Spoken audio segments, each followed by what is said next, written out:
Hey there folks, looking by 51mm, and tonight I'm making another video on my M70 ZPAP. Let me get it up around here.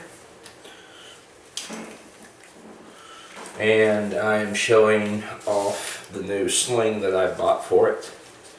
It is a tactical 2-point sling. It's got quick adjustments right here like this. Kind of like a Vikings tactical, but it's not. It's I'll get the name here in a minute. I'll have to adjust that back. Let me go ahead and sling it over myself. It's easier to adjust it back the other way when you've got it on.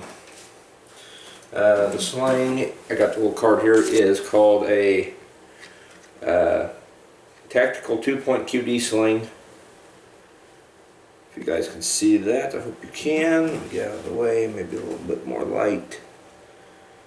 Just hold it up there. There you go. I'm sorry. And it is by TacShield.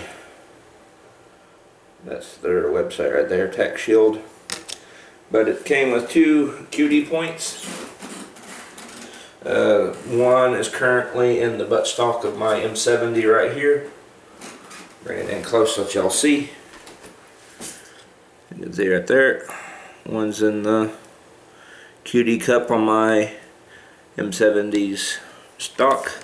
Very nice stock, by the way. And the first point, I did not use the second QD point because swing up and around my hat here, because I do not have a QD point up here on the front of the gun.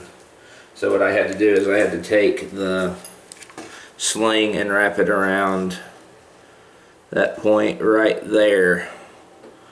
The sling point that was on the M70 from the word go. So I wrapped it around. The other QD point that I've got is right here in the pocket of my new Hawaiian shirt. You can get a hold of it. Oop. One of the cards from the gun show that I went to. Put this here plug. There we go. Yeah, there it is. The QD point. But yeah, I took that off. I will be using that for another rifle, like QD point there. But yes, so far, first impressions of this sling is it's really sturdy. It's very reminiscent of a Vikings tactical sling, but it's a little different, less metal on it, on the points where the slings loop around, the loop points, like right here where the adjuster is. Less metal. That's plastic. On the Vikings tactical, that's metal. Of course, you know, metal being more durable than plastic, but that's less noise. I've noticed with the Viking tactical slings, it depends on how you're carrying them and, you know, how you're going about. You know, like with my AR, my DPMS Oracle, I have it like this on my back, across my chest. Like I've got the AK here. And then you've got my M1A where it's a bigger, heavier rifle, and I got it on my back mostly. Them QD points, or them slings, the Viking tactical slings with the metal, they kind of rattle when they hit stuff. Or at least you can hear when that metal adjuster point hits something, it goes like a loud whack. This, you don't have to worry about it. It's all plastic, all polymer, and it also has a couple point right here. If you can see, my dog's going downstairs right here. If you needed to, you could click that out and then, you know, click it back in. If you needed to get your sling or rifle off of your person in a quick manner. That allows for that. But with the M70 right here, I will be mostly transporting the rifle if I don't have it in its case, or in the case, my Drago case. I really do need to do a review on that. I've had it for a year. Great case, great gun case for transporting firearms and magazines. But this will be the way I have the M70. From now on, I know I just bought a 1-point sling for it. But the 1-point sling, it was alright, it was good. But it was too small. Of course, you know, and I kind of knew that going in, because I've watched other guys do videos on 1-point slings. And, you know, I knew that going in that, you know, you got a full-length rifle, full-length AK, a 1-point isn't going to cut it. So I was kind of just, you know, hoping, maybe I could get it to work, but nah. If I had something like a AK pistol or a Draco, then yeah, that would be fine. Or like, you know, a pistol caliber handgun like a Brogger and Vomit MP9, for example. Yeah, 1-point for them would be great, but for a full length like this, you need a 2-point sling, because you know you're just, it retained on your body, and with it being 2 points, you got 2 points of contact on the sling and your body. There's that 1 point would kill my shoulder when I'd have it slung. I mean, yeah, initially when I'd get it on there, it was good, but after, you know, having it on your shoulder for, or like hang free like this without any arm support, that's just killer, you know, 'cause it just dig into your shoulder. Wasn't very good. It was doable, but it wasn't comfortable, and your gun would flop around more than you needed it to, and in some cases you kind of do need your gun to be a little bit more loose.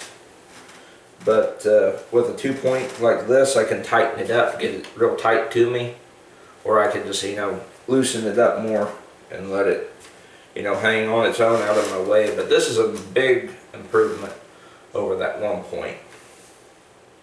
Not killing my shoulder, and the gun isn't flopping around hitting stuff as much as it could, as it was with the other one. Not that anything on this rifle would break easy from, you know, being slammed into stuff, because I've got the Perst 4 and then the Surefire clone, M600B clone on here, which I had to move back due to the putting the sling on the front swivel, the front sling loop. I had to move the Surefire back a little bit, but now that pressure pad back here is just that much closer to where my thumb's going to be anyway, because I'm going to, you know, I've got it all set to left side manipulation with the left side thumb. And you've got the Perst 4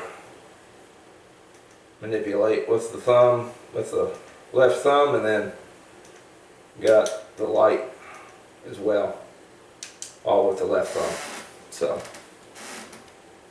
I've got it set up that way because I just see, to me personally, because you got your left hand out here on the foregrip, it don't take a whole lot to just swing that thumb up and then potentially just rest it there too. Because this hand, you know, is back here doing all this. It's less reaching around up here at the front with this hand. It's just all right there within my ability to control it. So that's just how I have it set up. And I'm going to set my AR up, my new AR, my Black Rain, up very much the same way as this. And as for the M14 situation, I've decided in the long run, I know I had my heart set on the Bula, and I'm sure a lot of you is probably excited to see that. I probably will end up with a Bula sometime, but I'm wanting to, I've been looking at Springfield again, and they've got 2 new models of the M1A Scout Squad and M1A Standard. And I'm thinking about just getting another Springfield M1A, just to, you know, that way it'd be not as hard on my wallet. Not saying it'd be cheap any more than it would be getting a Bula, but Springfield M1As compared to Bulas are, you know, Bulas are pretty pricey. But Bulas are also the only M14 on the market to be forged, to have forged receivers like the original U.S. military M14. So But you know, cast is all right too. I've had 1,000 rounds through my M1A loaded, and it's got a cast receiver, and I've had no issues with it. People act like cast receivers are the end of the world, but really, I mean, I guess if you were out throwing it down on concrete every day, like, you know, just taking it and just dropping it, yeah, I guess after a while, cast would probably be the lesser option. But if you're just running it and not intentionally just trying to destroy it, you know, cast works just as good as anything else. My 2 cents, you know. People always cry. Always had some people, like, especially like in the years right after I initially bought my M1A, they're like, better trade that in for an LRB. It's got a cast receiver, you know.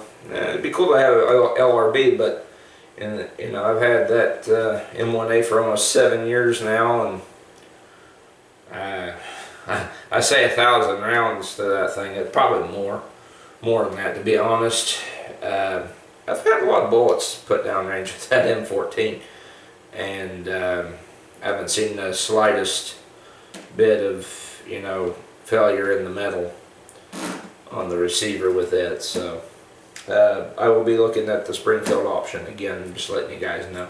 Not to say that I won't get a Bula down the road, but I probably, you know, I was just thinking long term, it'd be the cheaper option, and I could, you know, get it set up like this a lot quicker as well.